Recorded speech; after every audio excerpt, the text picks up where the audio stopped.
Welcome to Samba Samba. Enjoy the video. You already have the song and permission, now get the exact link. Open the platform where the song is hosted, copy the share link, and confirm it opens publicly. If you want a start time, find the timestamp or use the player's Share with Time feature.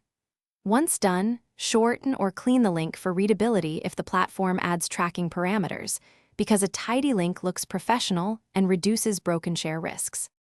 Now paste that cleaned link into your description box and place it near the top so viewers don't miss it. Describe what the link is. Write "Listen" on Spotify or the platform name. This helps click-through rates. If you have a specific segment, add a timestamp like 123 and explain what starts there. Make sure to use plain HTTP/HTTPS links so platforms and apps create clickable previews for easier access.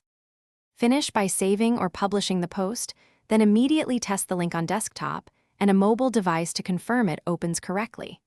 If the platform strips links, use the platform-specific share options or place the link in a pinned comment for visibility.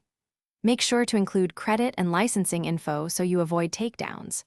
If the link fails, replace it with a direct platform share URL. That solves most access issues quickly. Thanks for watching. Consider subscribing if we helped you.